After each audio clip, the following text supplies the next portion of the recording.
Hello, my name is Hassan Sorrells, and this is the Leadership Lessons from the Great Books podcast shorts. There's no co-host on these shorts episodes. These are now around 2 to 4 minute, sometimes as long as 6 to 10 minute observations, ideas, thoughts, or rants about the literature, philosophy, psychology, and even the theology of leadership.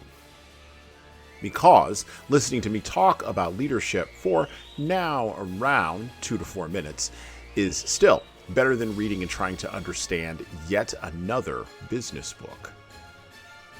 Even that business book your coworker won't stop raving about because it quote-unquote changed their life, but you can't see any difference in their leadership behavior. So how good could that author be?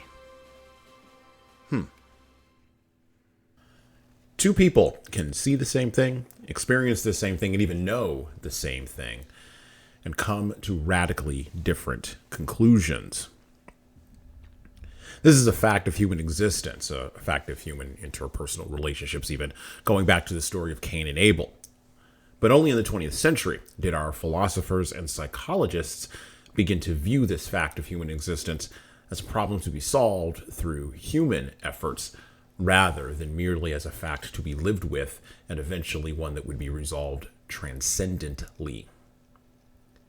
This worldview shift led to the troubling philosophies of relativism, nihilism, and deconstructionism, and allowed those philosophies and their horrible results to get a cultural, social, and even moral beachhead in the behaviors of average people across the West in the 20th century.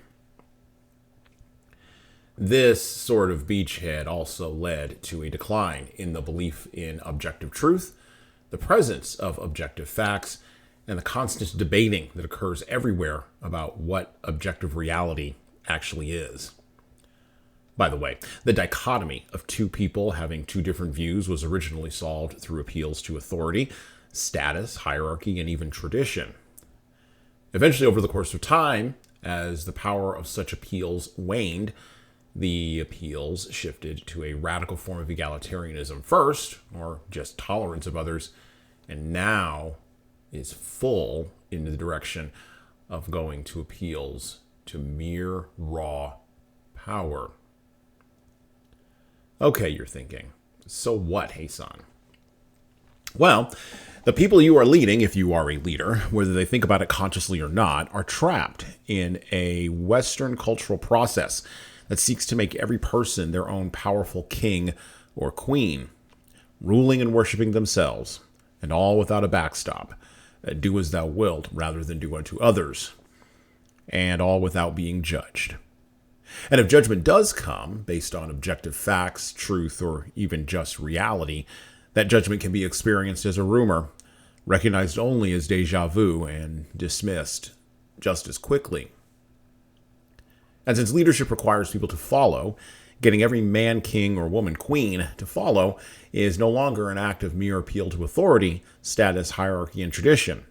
Instead, it is now either an appeal to power, control, or manipulation, such as the deconstructionists, particularly the French deconstructionists, always mistakenly believed that it was in the historical past. The other challenge, if that wasn't enough, is that individuals' preferences for whatever reality they build cannot be scaled up to the community without the community becoming damaged in the process. Just look around you, if you don't believe me, and how the intersection between individual freedom and a quote-unquote right to self-conception, how well that's squaring with the need to solve problems and address challenges that invariably impact everyone, no matter what an individual's preferences or identity are. In this case, leadership again devolves into power-driven managerial manipulation, driven, of course, to coerce, bribe, or deceive followers without accomplishing much of real, genuine value. The way out of all of this, of course, is through the repudiation of the philosophies that lead to these outcomes. Relativism, nihilism, and deconstructionism have finally come to their logical ends, And it is time for leaders to rise who will speak in language we have lost, the language of principles, the language of time-tested objective realities, and the language of speaking facts to opinion and repudiating the fictions based in manipulative power. But such leaders employing such language are going to need great moral, spiritual, and ethical strength. And such strength does not begin at the top of a hierarchy. Such strength it begins with rejecting the raising of people to be their own kings and queens in the first place where all organizational behavior is first learned. All of this starts at home. Leaders, get a hold of your own house first before seeking to pick up the trash that's even outside on your own block.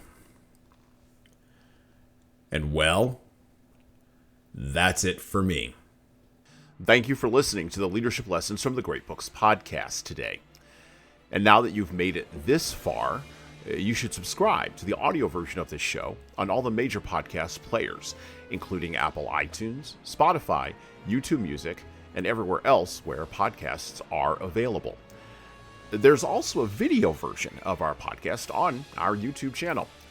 Like and subscribe to the video version of this podcast on the Leadership Toolbox channel on YouTube. Just search for Leadership Toolbox and hit the subscribe button there on YouTube. And while you're doing that, leave a 5-star review if you like what we're doing here on Apple, Spotify, and YouTube. Just go below the player and hit 5 stars. We need those reviews to grow, and it's the easiest way to help grow this show. And tell all your friends, of course, in leadership. By the way, if you don't like what we're doing here, well, you can always listen to another leadership show. There are several other good ones out there. At least that's what I've heard. All right. Well, that's it for me.